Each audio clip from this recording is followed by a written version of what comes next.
I am going to introduce Fernando Alcántar. He is the Director of Student Engagement at East Stroudsburg University, and I usually do a little bit of a bio introduction, but that's what you're here to talk about today. So I'm just going to leave it at that. We're going to take a minute to switch out my laptop with his, and in the meantime, please help me welcome him today.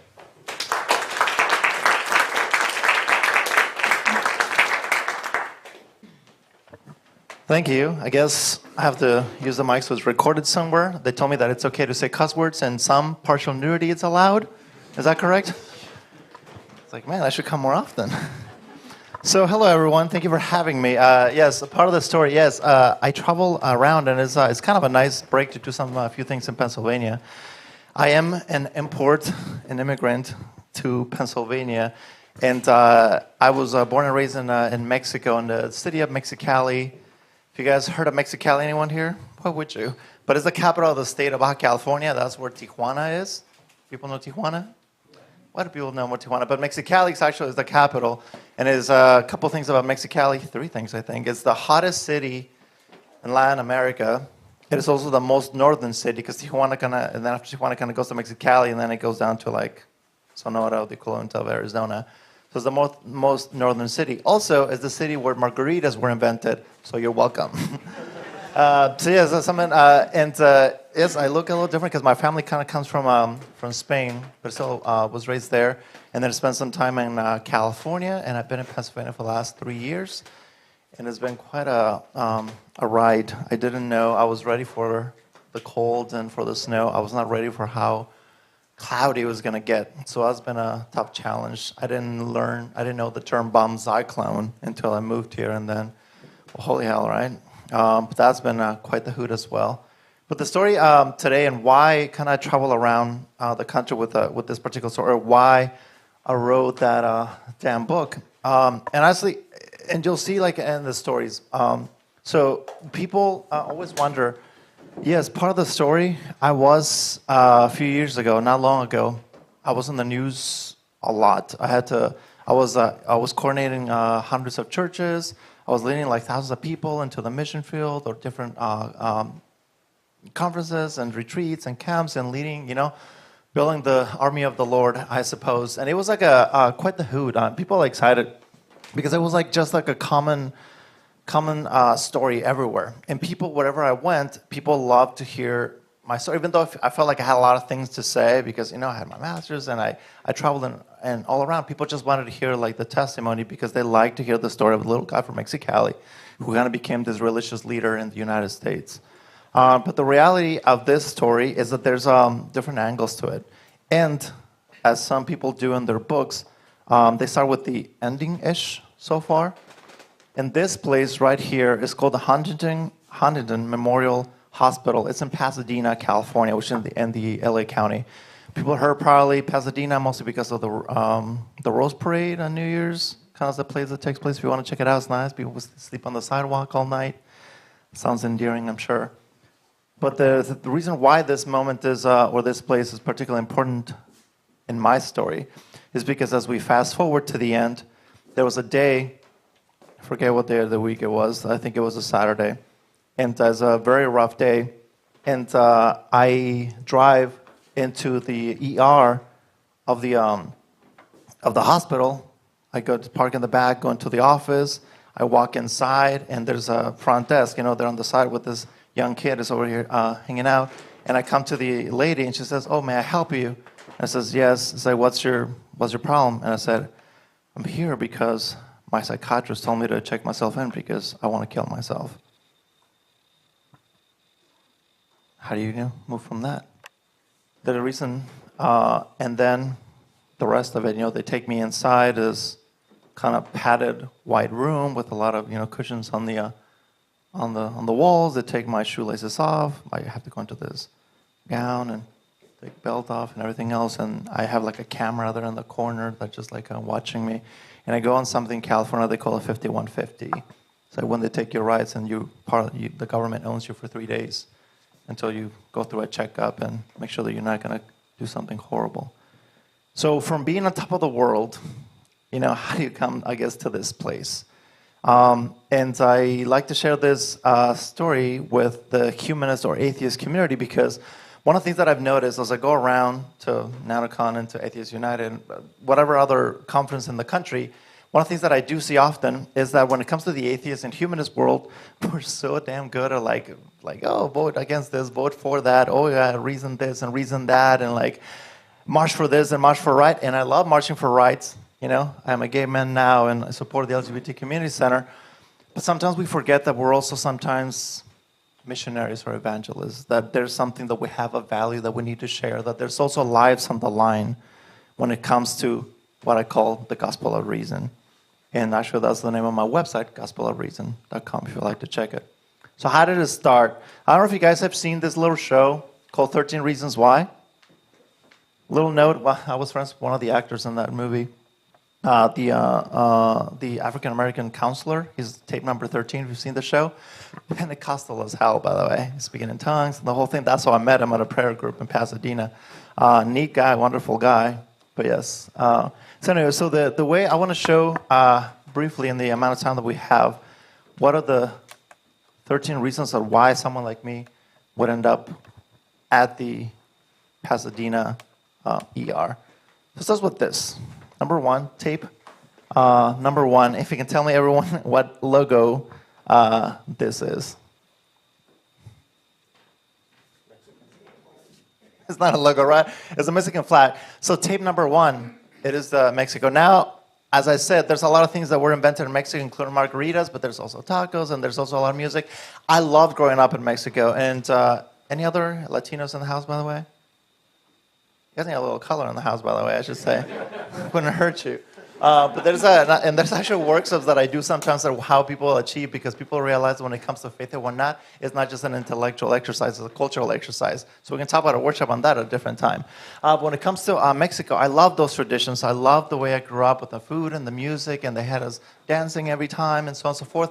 But one of the elements that also holds us back when it comes to Mexico is that, I mean, think about it. Mexico is a country that exported the word macho to the world, the place where it was invented.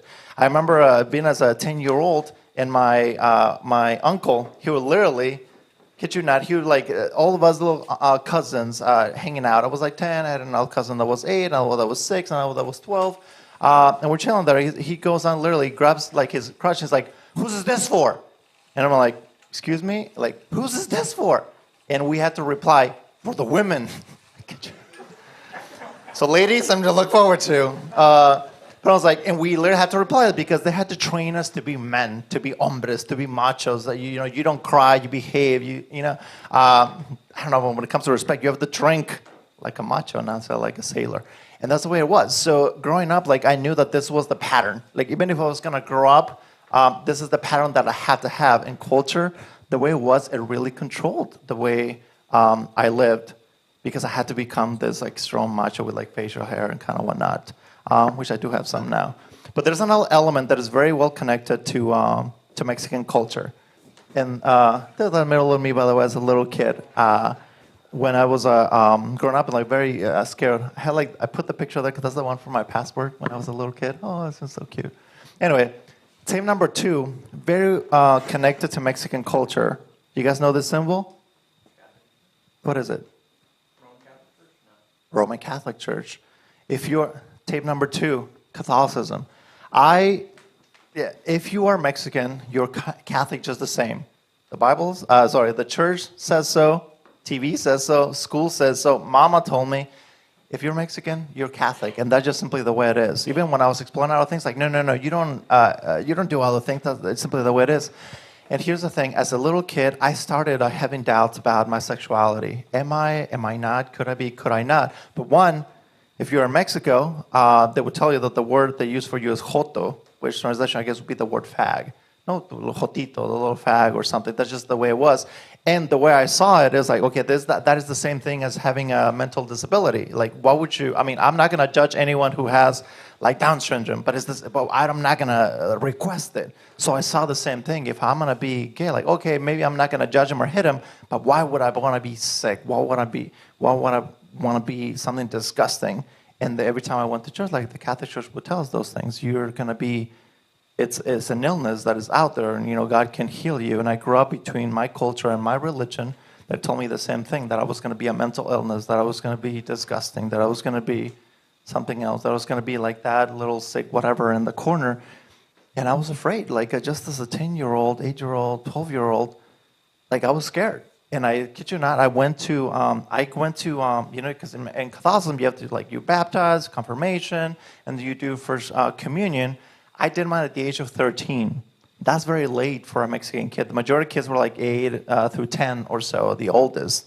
And there I am, on top of that, I'm, 6'5" now, and I was pretty close to that when I was at that age.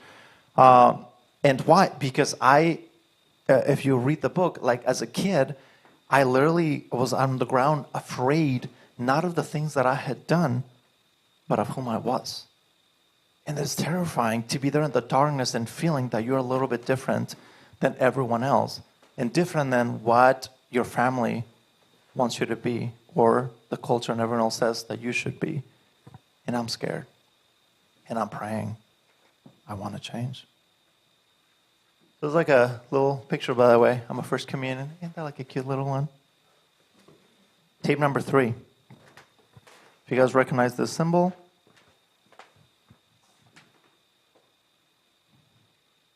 It's the symbol for the Church of the Foursquare Gospel, or also called the Foursquare Church. Now this one, it's an interesting one. When basically it's a very Pentecostal denomination, speaking in tongues, casting out demons, like putting the hands on the folks, the name of Jesus, and they fall on the ground, and you do things. I don't know if you want to demonstrate or not at the time.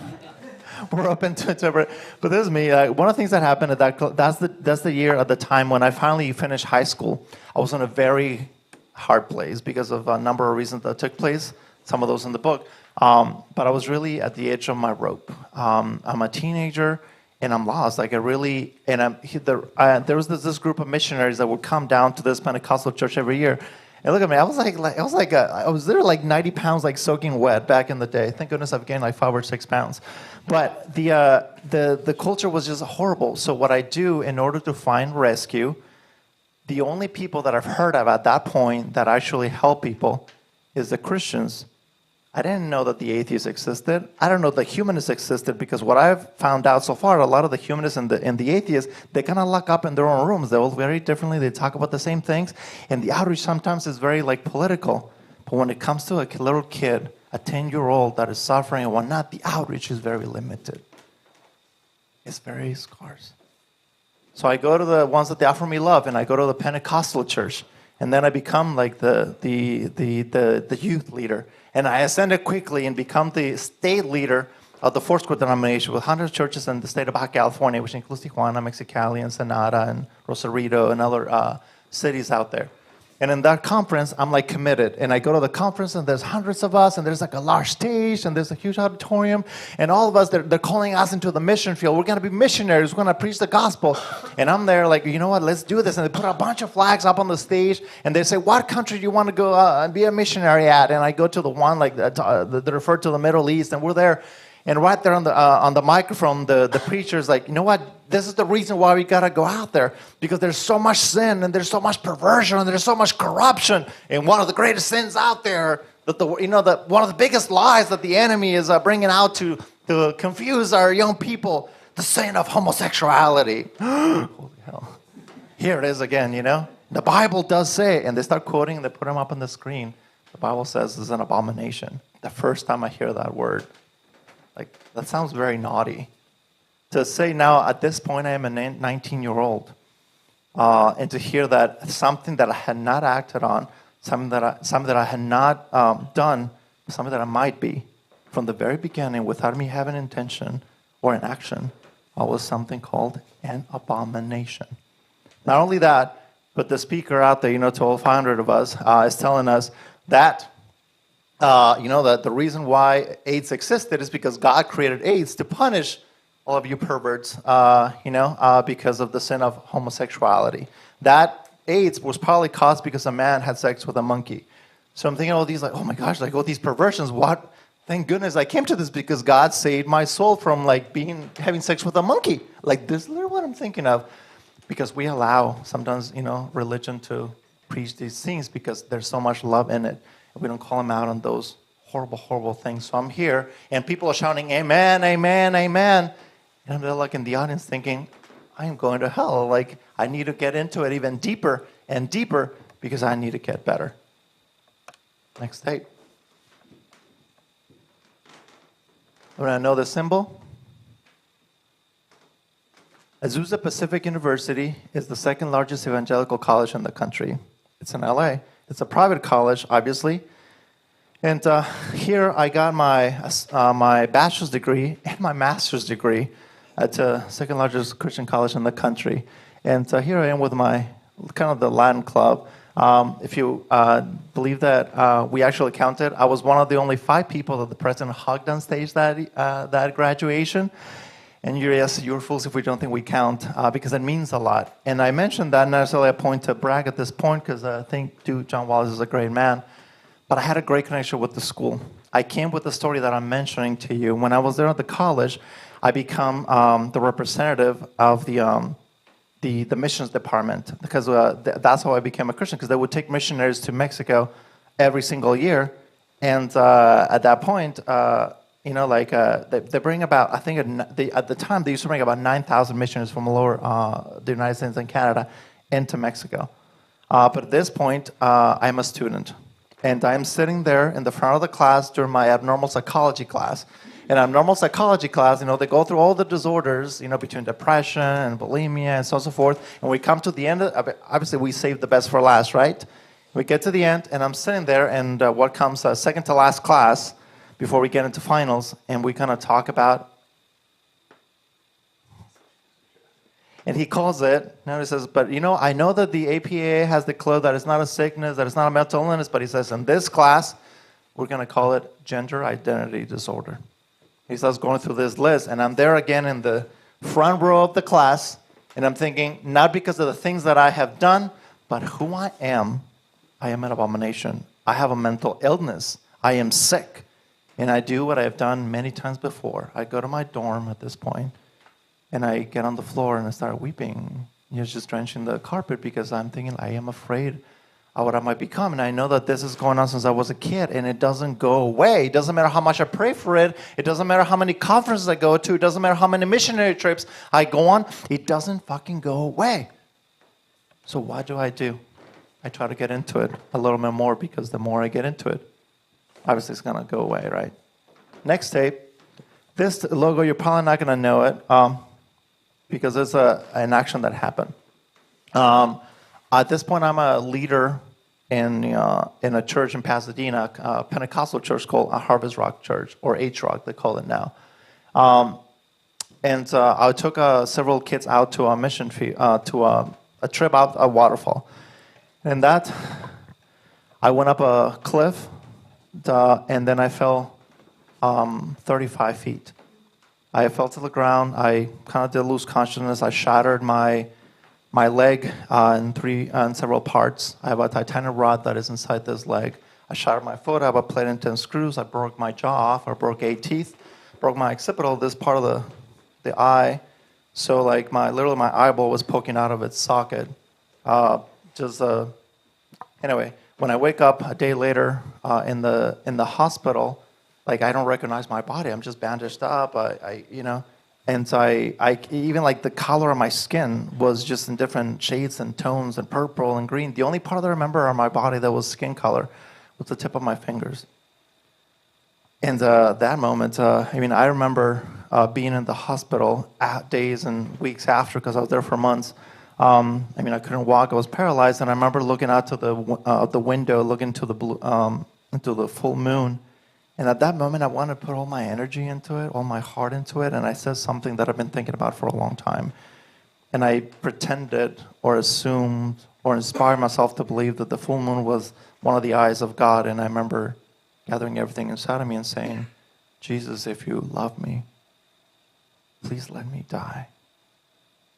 I just couldn't take it at that moment because I didn't have any more strength. And that just brought me to like a very dangerous place emotionally, not just physically, psychologically. But I the best as I could, I try to move on. I try to pretend, I convince myself that we were at war. I've been at war my whole life, seeing how the enemy, the devil, try to like corrupt me and turn me into an illness and turn me into an abomination. So that means there's something I haven't done well. It's not because of what God had done, it's because of what I had done, or because of what I was, or whom I was. All time. Next tape. This symbol, you probably don't know it, but it's called Christ Church of the Valley. It's the local church that I went to, San Dimas, California. But in that one, again, close to the front row, my speaker, my pastor, Jeff Bynes, that was after when, if you guys remember, there was a point when the White House was like in rainbow colors and kind of whatnot, because the Supreme Court was taking on the issue of homosexuality. So my pastor, in the name of all 3,000 of us in the congregation, we were a mega church, he writes a letter to Barack Obama disclairing the reasons why the Bible is against homosexuality. He makes one of the examples when he's doing this speech to all of us, and there's obviously children and teenagers and other people. I'm sure I was not the only queer one in the group, though not by action. And he goes to the group and says, and because he's reading the reasons, he says, Mr. President, he's reading the letter. There's a lot of other groups that we know that their rights are being controlled or whatnot. For example, he writes the example that we don't let adults have sex with kids. They call them pedophiles. So we control that group, so we're able to control another group. And I'm thinking at this, oh my gosh, we're in the same category of pedophiles. Even though he says we're not judging everyone and everyone's welcome into our church and so on and so forth, that's what I'm taken out of. This is a pastor of a mega church, and he's, again, a good man. But because of the knowledge that he has, he's up there and he's telling us that we're in the same category. So I'm going home again and doing the same thing that I did over and over again. Not because of the things that I had done, because of whom I was. I'm on the ground and drenching the carpet with tears because I'm afraid of what I am and who I am. Next tape. This one, this logo? Methodist? Yeah, the cross and flame, they call it. The United Methodist Church, or the people of the United Methodist Church. When I leave Azusa Pacific University, I become the head of youth and young adult ministries for the United Methodist Church. And I oversee about 400 churches in Southern California, Hawaii, Guam, and Saipan. And I'm the director of leadership development for young people. So at this moment, I have to lead programs all over the region, and I have to travel the country and the world representing the United Methodist Church. But one of the elements that I remember seeing, at this point, I was kind of fed up. After I fell off a cliff and everything else, I'm like, you know what? I have to accept this is not going away. I am not praying the gay away, even though they told me many times that you could do it. But I start seeing, for the first time in my life, I start seeing the church wrestle with this issue, that there's actually maybe something that is there that you just can't pray the gay away. And the United Methodist Church is at least I was in the California Pacific Conference. That region is the most liberal or so in the nation. Some people say even in the world out the UMC. And that was they had just voted in the last annual conference when I started working. They just voted 49-51 against allowing gay clergy or gay members. So it means by 1% or 2%, I suppose. They would have allowed it. But it was incredibly divided. And they told me that homosexuality was probably going to be the reason why the United Methodist Church was split up again as it did, from the pre-Methodists before. And I'm thinking at this point, oh my gosh, this issue is going to divide an entire denomination. This is how bad it gets. But I still go on with them my 3.5 years that I stayed with them, hoping and praying. But there was something else that happened while I was working for the United Methodist Church. And this is like a father with his son. I was able to be successful or so. I remember thinking those were the best years of my life. I was traveling the world. I was doing adventures. I ran with the bulls twice in Pamplona. I was swimming with sharks. I was bungee jumping. I was doing whatever I wanted. And then one day, my mother calls. It was a Tuesday around 2 p.m. She calls me, gets on the phone. And I'm surprised because Mom, she never calls me in the middle of the day. She knows that I'm working. She calls me on the weekends, in the evening. So there must have been something. So I answer the phone, and I'm like, oh, hello, kind of what's happening? She's like, you're not going to believe whom I saw at the doctor's office today. Tell me. And she says, I saw your grandma. And I'm thinking, okay, your mom lives in small town Mexico. There's no way. And she has Alzheimer's. She passed away since then. But I'm thinking, like, there's no way. So there's only other grandma in the picture that I can think of. But the thing is, my father abandoned my mother when she was pregnant with me. And I've never met the guy. Some briefly once before. And she never, this is a secret, she never talks about it. So apparently she went to the doctor's office to take my niece or my sister, my little sister, and then she says, like, she was there in the, sitting waiting to see the doctor. And she gets to the end of the story, and she says something that she thinks is very cute. And she says, one of these days when you're visiting, since I dropped her off, I know where she lives, so we can drop her house, and maybe she'll be outside playing with her garden, and you can see her, but she won't be able to see you. The hell? So this is what I'm thinking. My own grandmother doesn't know that I exist. Not only that, but I'm thinking, I am the dirty little secret. I am here now, someone who's on top of religion, top of leadership and religion, thinking I'm on top of the world, and I should be ashamed that I exist. At that point, like, imagine this giant Jenga tower, and it was like the last piece just came off, and I fell literally. I'm sitting on my desk, and like everything just started falling down, and I go into like a very deep depression that lasts for a year and a half or 2 years. And at this point, it felt like I was trying to hold my life together with duct tape. All the doubts, all the questions about my sexuality, about my culture, the issues with science, the doubts that I had, I just wasn't able to, because of the very foundation, the people or the guy who was supposed to give me life, I felt that he would have preferred that I was a stain on the blanket instead of a stain on his reputation. And I fell down. Because of the process that I was going through, it's just no image because I just don't want to put him there. There's other things that I started finally talking about. That as a kid, I realized because the fact that my father wasn't there, my mom had to be working a lot. So something that I never accepted to other people, even to myself, is that I was sexually abused by my nanny's sister. By my nanny's daughter, and by my nanny's son, and by my neighbor, who was the son's friend. So as a kid, I grew up with this feeling of, I am broken. My whole identity is worth shit. Like nothing that I can do, because at the very beginning of my life, when I was supposed to be protected, when I was supposed to be told you're beautiful, you're safe, or being felt safe, it was taken away from me. And culture allowed it, and religion allowed it, people allowed it. And I'm at this place, and the whole place falls apart. And I end up at this place because I just can't hold it together. And I'm sitting there, like, honestly, they're checking my medications, and I'm scared of death. So for the longest time, I really didn't think I was going to do it. There was a point also, and that chapter in the book is called I Could Have Jumped. I'm in Hawaii at this, because I oversee that region as well. I'm on the 7th floor of this great hotel on the side of the beach, and I'm really holding onto the rail because I am about to jump. At that point, I get on the phone, I call one of my friends who's a therapist, and she's able to pull me off the rail. But I know how real it is, because I am scared, not because of things that I had done, but of whom I am. And there's nothing to be more afraid of. Like, you can feel guilty for the things you've done, but just be afraid of who you are. How can you go away from that? How can you repent from that? How can you heal from that?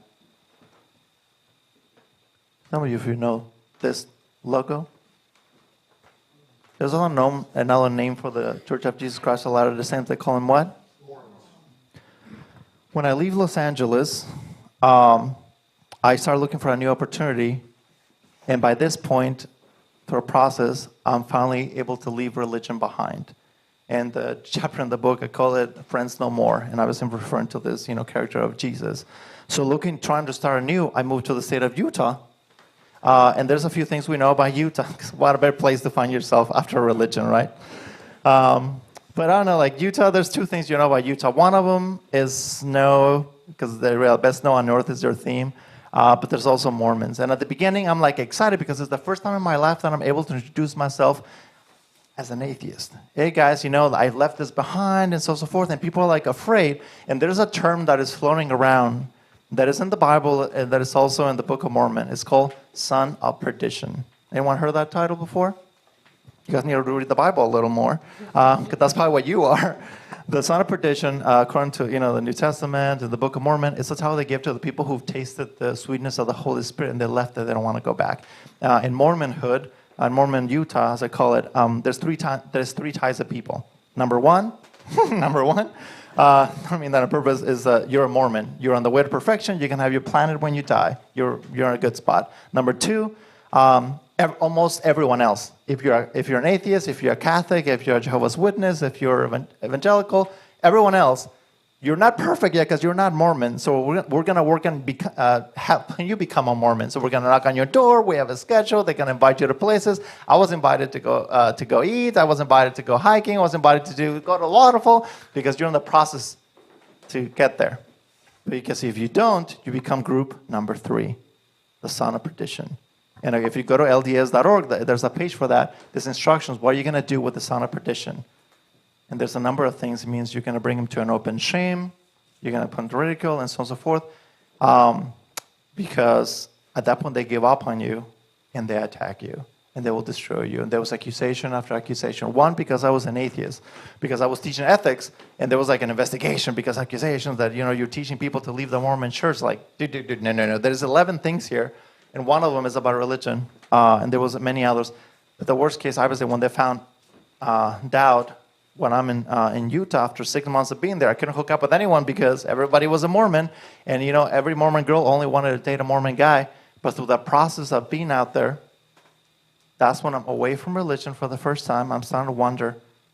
I wonder if those questions that I've always had since I was a kid, since I was a teenager, and was a young adult, and was a Christian student, if that is true, could I be? And I finally had the balls to ask myself that question. Is it possible? I don't want to get to the end of my life and I know, is it possible that I might be? And, holy hell, I realized I think I do like guys. Some of them. Let's not, going through that list is another whole different topic. But in that moment, I realized I am. And the Mormon church, it does something horrible. They start attacking eventually to the point that I lose my job, I lose my home, and I literally drive back to California like within a week because I'm on the phone with my sister and my mother, and they just hear like the brokenness in my voice, and they say, "Come home," because even though I thought I was here from like depression after what the Mormons were doing, I was back again having 3 to 5 panic attacks a day, like just in a cloud. And I was not going to make it. So I go back, and I have post-traumatic stress disorder for a year. I can't apply for jobs. I can't find anything because I feel unsafe. Like at this point, my whole life, even though I knew that the non-religious community existed, I've heard myths and rumors. You guys were like an urban legend, like I know that they are there somewhere. But my whole bubble was religious, was Christian. The conferences, the people that I went to school with, the people that I play volleyball with, the people that I went to the movies with, went to the gym with, everybody was Christian. Like it was in this bubble. And I never received an outreach. I never met a damn humanist missionary that would have said, hey, you're loved the way you are, not because of things you have done, but because of who you are. Why? I don't know. But you guys don't do that. Not very often, and not very effectively, at least. And the point is, I know I'm not the only one, because I know that at this point, at this day, in 2018, in November, gay teenage Christians are still one of the highest percentages of suicide in the country. I am a survivor, and thank goodness I made it. But I know countless that don't make it, because we let them evangelize themselves, we let them figure it out, but we're not out there to save lives. We don't believe somehow that our word can actually, we believe that it can educate people. We can believe that it can change policy. We can believe that so on and so forth, that we can march for this. But when it comes to saving someone's life, to bring him back from the pits of despair, to having a hand to believe that we're someone who can hug them, who can give them what the other people say they have. We don't. And the last step is this one. I was really back empty, without a home, because I didn't know where I could go. And I kid you not, I say this with all the love and respect, because I traveled the country speaking at these atheist conferences. I was here at this place maybe about a year ago, and I sat somewhere back there with that gentleman that is on that side, and I'm thinking, as a brown immigrant gay man, I don't know. But it isn't that unique to this place. I've been to, to LA, and to Columbus, and to whatever other places, and I invited to these conferences, and I never see that cultural, emotional element. And it's not for everyone, but it is for some. It is out there. And there's not a point of criticism, but the reason why I bring this up, I believe that humanism should be not just about educating, it should be about saving lives. And I help the LGBT Center at East Stroudsburg University for a reason. I support this LGBT Center for a reason, and I travel the country for a reason. And I hope if you take one thing from this, please laugh at religion. Please educate people. Please march for people's rights. But also believe that you can also be a missionary. That is not just for the evangelicals, that people are dying today. Not only because people kill them or because people bash them, they take their own lives. Because religion, because culture, because everything else goes in there. It tells us not because of the things you have done, because of who you are, you're not worth it. And I'm fed off of it. I'm fed up. I survived, but so many people don't. And I can't do it by myself. Can you help me out? Can you help us out? Because we are dying out there. We have to show that we're more than just marches, more than just political activism. We're people who hug. We're people to say, I love you the way you are. You are fine. You're not an abomination. You are healthy. You are beautiful. We need that. We have to be more than just intellectualism. We have to be love. We have to be love. Please. Thank you.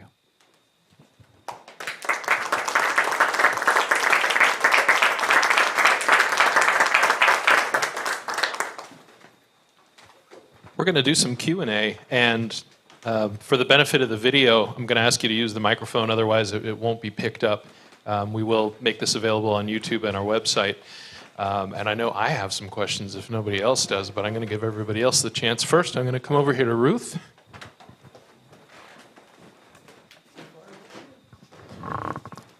When you were sort of sequestered, in your Christian life with the Pentecostals or even with the Catholics, what would have reached you? What could somebody have done to tell you that you're okay when you were kind of so closed off in that community?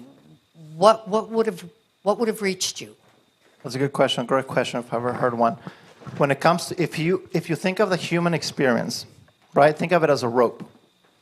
There's a lot of little things that are joined. Like the rope, I love the metaphor of the rope, because the rope is something that if you're in a ditch, it can pull you out. Or it could be something that if tied around your neck, it could end you. And the human experience is like a rope. There's a lot of different elements to it. One of those, it is religion, it is atheism, but there's so many other things into the human experience. There's the arts, there's sports, there's books, there's trips, there's culture, there's music. A lot of times we think that the only way we have to communicate with people is just that, is a religion or anti-religion. But if someone would have reached out to me to the things that I care about, the things that I cared about as the nice little nerd when I was in Mexico, that would have reached out, because I didn't know that there were mentors, there were tutors, there were supporters, these examples, role models. I didn't have them. If people would have because when it comes to, let's say, like a humanist group, people may be afraid of the word atheist or the word humanist, but they're not afraid of the word volunteer. They're not afraid of the word mentor. Like there's a lot of organizations from Boys and Girls Club, from so on and so forth, where people come and they invest themselves in other people. The conversation, if they know that other people do it not because they're religious or anti-religion, but because they're human, that experience is what opens me up to other people. Because at the time, I didn't even know religion. After searching, I couldn't find anything, and those are the ones that I found. So I went for it because they're literally, when I come into that group and I show this picture on purpose when they're all in the mission field, we're laughing. We're playing outside. We're playing ball. We're in soccer. Like we're literally playing soccer on the street. We have like trash cans on the sides as goals. There's not a whole lot of money that was invested. We go to the park and we're jumping rope. We're throwing water balloons at each other. It was a human experience. But I'm in that group. If you think about it, I've heard of this before. And again, and I respect people to a degree. Like people aren't religion, but I understand it. When you have, like when you buy, they say when you buy rat poison, there's like 2% poison, 98% food. But is that 2% that gets you, A lot of times when it comes to these groups, that way I was missionarized, we do, when I was a missionary, we do medical field. We do, everybody who was a doctor, whatever service you have, you provide it for free. There are people who knew how to fix things, who knew how to build homes, who know how to whatever. They reach out, they use what they have as a missionary, and then at the end, hey, here's the love of Jesus, and that hooks you. So I wonder, in that same example, you guys all have tons of gifts. You know how to fix things. You know how to do things. You know how to heal things. That's the thing. And at the end, let me tell you, at the end, not follow this whatever person, but follow this. You're beautiful the way you are. I wish I would have had that. Other questions for Fernando? Richard. The mic is yours. Jason, this is my personal mic, right? The one that was supposed to be. I have a bunch of questions. Sorry. First question was, you talked about Pentecostals. Now, I couldn't relate that and Catholicism. Is this a Pentecostal version of Catholicism, or is it a separate religion? A separate. I converted from Catholicism. I converted to Pentecostal because of the missionaries that were there. I see. Yeah, is that a step up or a step down? At the time, again, every time I moved somewhere else, they told me that the other ones were all fake, right? Okay. But yeah, when I was Catholicism, even in, I showed this all in the book. When I was in high school, I had a year or 2 years when I declared myself an atheist because I remember telling my high school friends, it just doesn't make sense. It doesn't make sense. But my heart wasn't taken care of. My mind was okay-ish, but I'm a troubled teenager. So then comes the missionaries and they tell me, oh, God cares about your heart. I think this is the first time I've actually heard that because other people didn't tell me that. And again, at that time, I honestly didn't know any better. I didn't know there were other denominations or groups. They're the ones that told me we care about your heart. God cares about your heart. So here I go because my heart's broken. And I go for that. I'd like to mention that I think you're a great speaker. I enjoyed it very much. There was one part that was confusing to me, and that was the part where you said that you should have had a conversion or a deconversion experience involving some people that you knew, family or something like that, and watching. So you just lost me in that. What was that about? Do you remember what tape it was or what was in the... Something about a... Like when I deconverted? No, it was... I thought you were talking about someone religious who was observing children or something like that. When you had some kind of experience that, oh, these guys are not what they seem to be.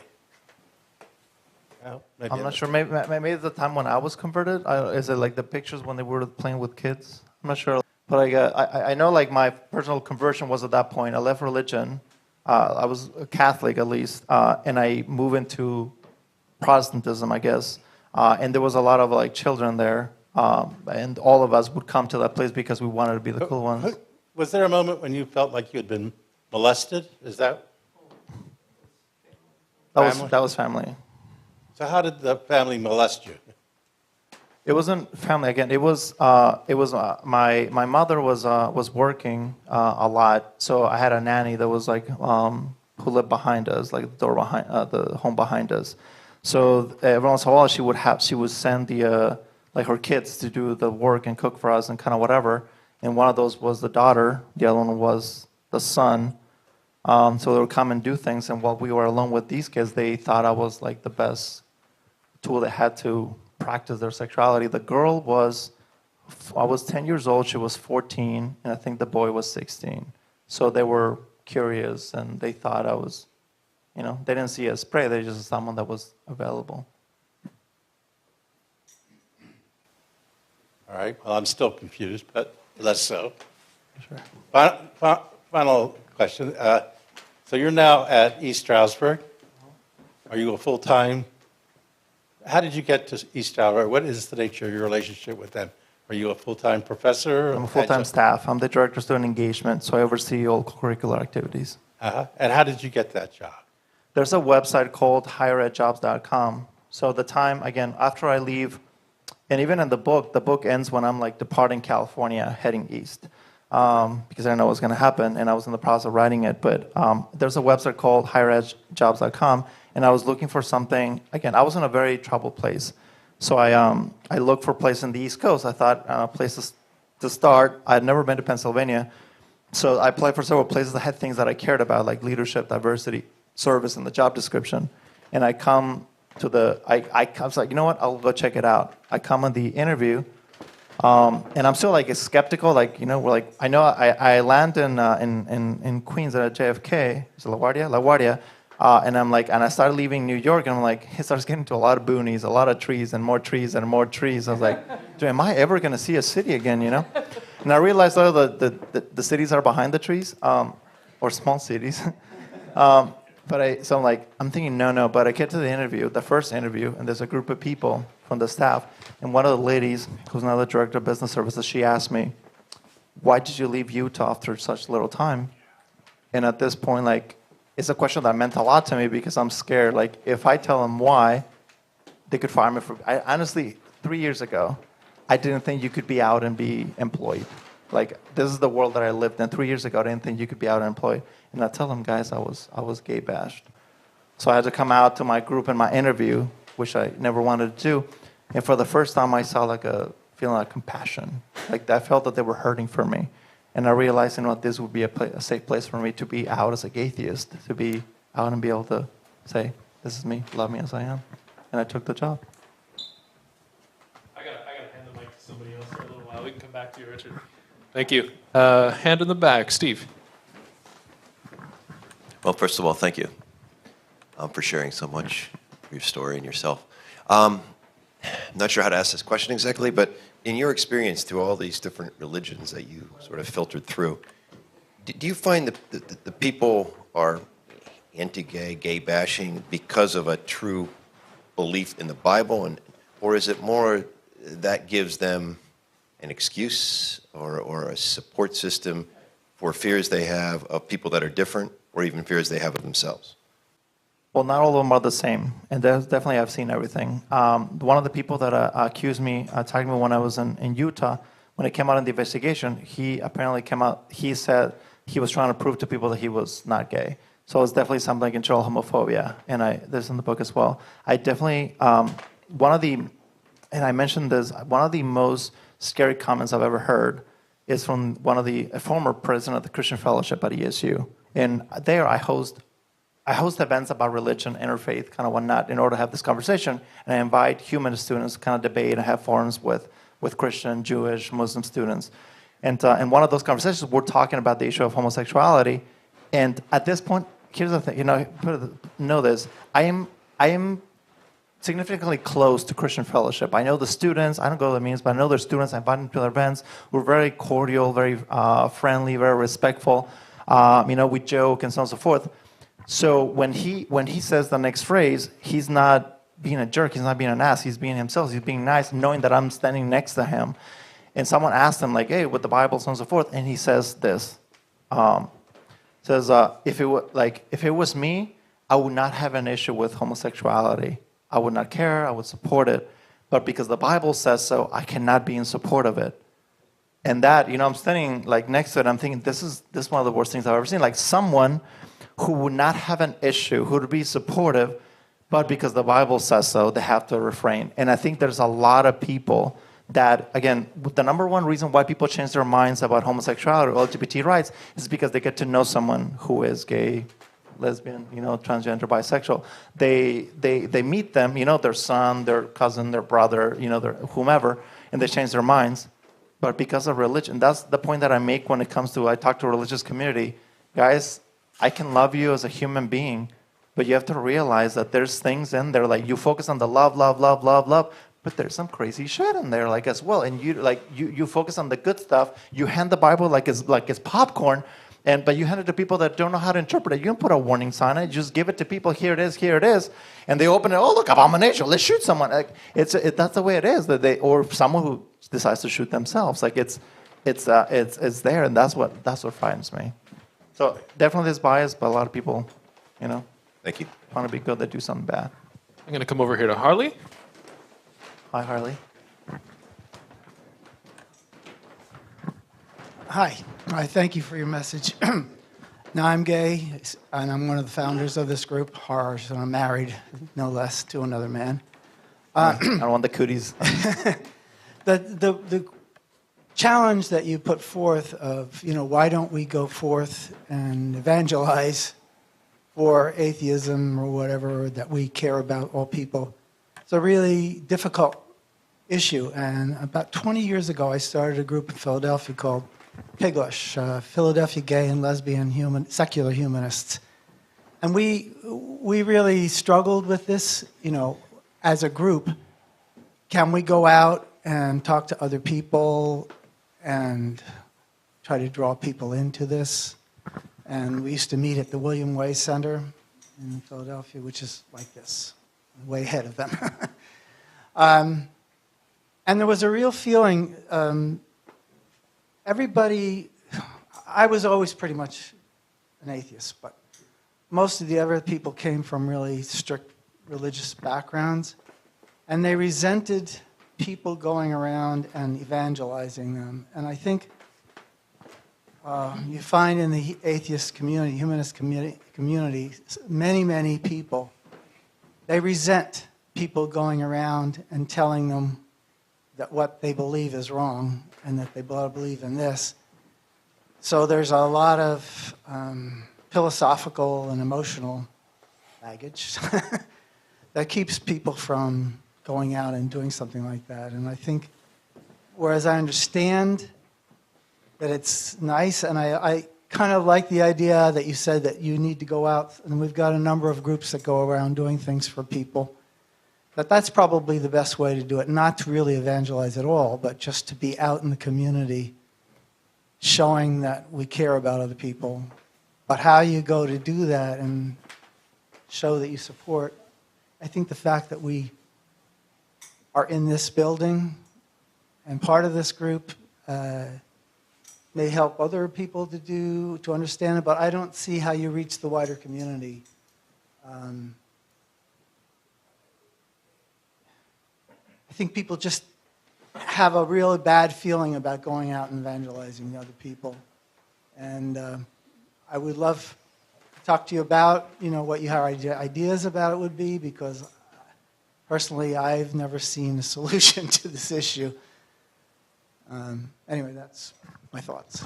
It's a good thought. There's two things about it. One, it is very true. But here's the thing. I was a missionary, a successful one, I would say, like going around the country. The world is a globe-trotting. I hate that word, globe-trotting missionary is what the editor put on the book. But there's a lot of science, or there's a lot of study when it comes to even evangelizing. Because evangelizing technically is like converting someone to good news, right? The gospel stands for, good news. It was one of my websites called Gospel of Reason. And that's one of the main things that I talk about when the times that I speak at the Secular Student Alliance, with the students there. It's like, guys, how can you be missionaries of reason? Know this, missionarizing or evangelizing is not just about telling people, leave your God and come to my God, or something like that. But at the end of it, that's what it is, because all these people go to Mexico, leave Catholicism, convert to the Christian Jesus or the evangelical Jesus instead of the Catholic Jesus. When it comes to evangelizing, it is not just more, here's a pamphlet. There's actually a whole thing about, there's a lot of study, and we're supposed to be the intellectual ones, right? There's about studies about understanding how people communicate, how people understand, how people capture a message or a word or someone else, understanding people through their background, diversity, leadership, personality, so on and so forth.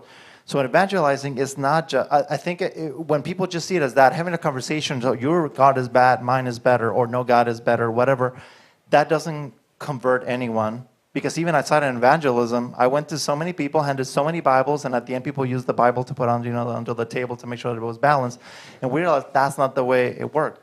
The most positive evangelism was the one that took its time, where I actually had a process, where they connected with someone out, the issues that they care about, when they care about like the thing, so on and so forth.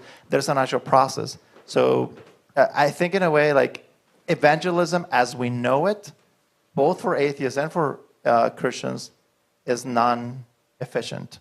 That is true, and it's something that the Christian community deals with that every single day. But that said, true evangelism, well thought out, strategic, something that shows, that connects with the human experience, that gives the time to get to know someone else. And because, and you'll see again, how did I end up at the end, checking myself into the hospital? I was on stage in front of thousands of people, telling them, hey guys, no, don't go to hell. I counseled young people on leaving homosexuality because, the temptations of the world and so forth. I was against Prop 8, or support Prop 8, if you're in California, that, the constitutional amendment to say marriage was between a man and a woman. I'm telling I preached that it was a mental illness. I preached all those things, but now here I am in front of you. Because evangelism or so is not just because someone came to me and told me there's no God, or someone said, accept that you're gay. It didn't work. It was a process. So we need people that are willing to stick around for me to go through my process, to ask the tough questions, to find answers together, to know that I'm safe, in a safe place to process those questions. That's what true evangelism is in the Christian world and in the atheist world. Because at the end, it's not just about leaving or converting to a God.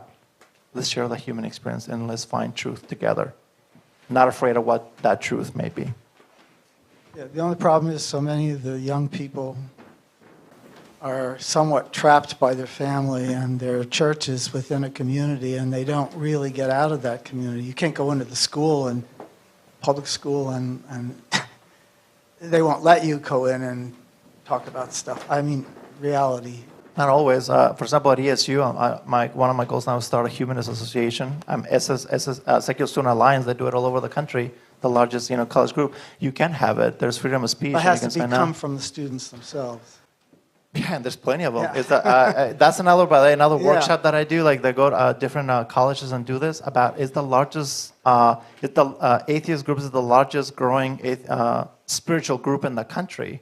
We're about a fifth of the population now, a majority when it comes to college students. So that's your market, people. By the way, speaking of the answer there, if we connect, I support some of those student groups, the Student Alliance, and some of the other ones. But I don't know. That's a group. For a group like this, I wonder what they can do other than support some of these Student Alliance and some of the other groups that exist out there. Yeah, there's a different long conversation. For example, I found MySpace, in the place and the job that I have, this is my community. And number one, I reach out to the religious students, and I know because of the interaction that they have with me that they don't talk about homosexuality the way they used to. Number two, I've lost count of how many people have come out of the closet, one is gay, and the second is atheist, or as questioning in both areas because of that safe place, and that they're able to say it in conversation, you know what, I've had that question for a long time. I'm proud of that. It happens. But that's, again, long-term evangelism. It's not like, drive-through evangelism. Thank you. I don't want to dominate this thing. I saw a hand in the back. I'm going to come back. I want to show, these are the pictures that I'm very happy, the last, speaking of, a better note, this is 2 years ago, my first Pride ever. It was in New York. I was very excited. I was like, oh my gosh! And this is last year. I went to this last June to Mexico City, so the Pride there, and it was for me. It was like a very healing moment to be able to, go back and be. There's definitely a huge sense of lost time, but it's also a huge excitement now. You know what? To be able to see now going back to Mexico and seeing kids that are 18 years old holding hands in public. I was in the largest city in the world, in the largest city in America. I was like this. It's a better place. It does get better. Sorry. What's your question? Well, first of all, thank you for sharing. I don't know how to use this, but I think it's wonderful, all the things that you're doing. I tend to agree with the gentleman over here about being evangelistic. You can't tell people what to believe. I believe that you need to connect with them and you need to act and do over time. I agree exactly what you're saying. What saddens me greatly is that how do you reach out to children who are under 10? Because so often there's so many people who are sexually abused, and many people don't know about that. So when you look back at, and I don't need to talk about your child, but when you go back, if you had had help, or your mom had help via a school system or something, if monies were put there for mental health professionals to be available for families, et cetera, and more emphasis on that, then maybe there could be earlier intervention so a child doesn't have to grow up with a message that they're broken and they're unworthy.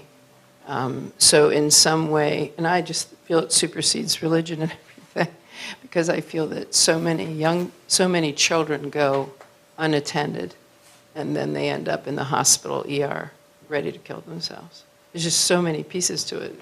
So anything you have to offer, I'm always interested in, but somehow I think the political funding and stuff like that for mental health facilities in schools and stuff like that, et cetera, which have nothing to do with religion, which have to do with therapy, connection, someone being interested in that family or that child. That's true. I think the answer kind of connects to both. The answer of how we reach out, how do we bring education is different, depends on your scope of influence that you have. Again, the example I have is with my scope of influence or so. I think you guys might know Dan Barker. He's the co-president of Freedom from Religion Foundation. He also wrote the foreword for my book. He graduated from my college. I call him, it's funny, like his first line in the foreword is, "This could have been my fault." Dan Barker graduated from my college just exactly 30 years before, and he started the missionary program in the college that 30 years later converted me to Christianity.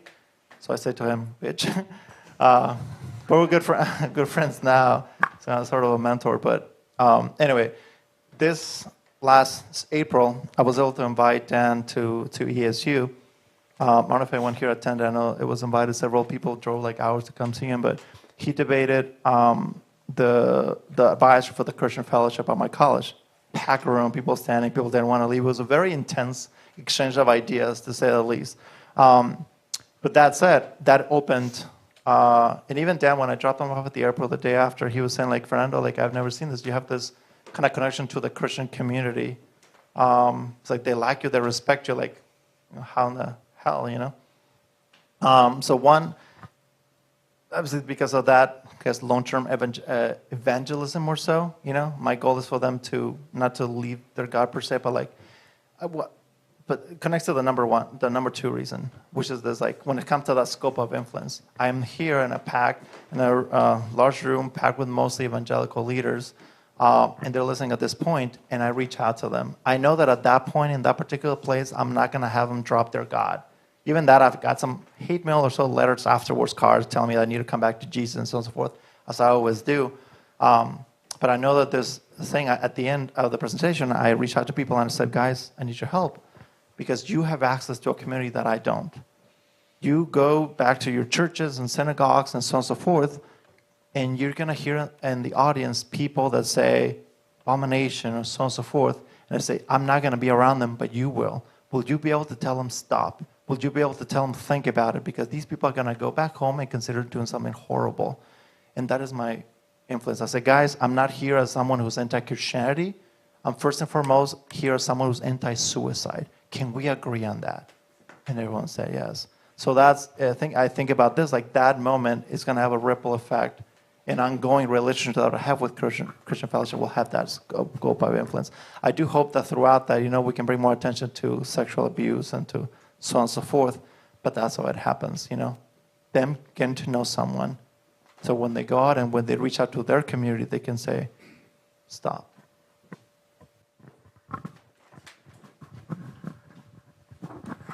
Thank you. Unless I missed any hands so far, I think we'll go ahead and wrap up because there's a lot of delicious food over here, and I want everybody to have some of that.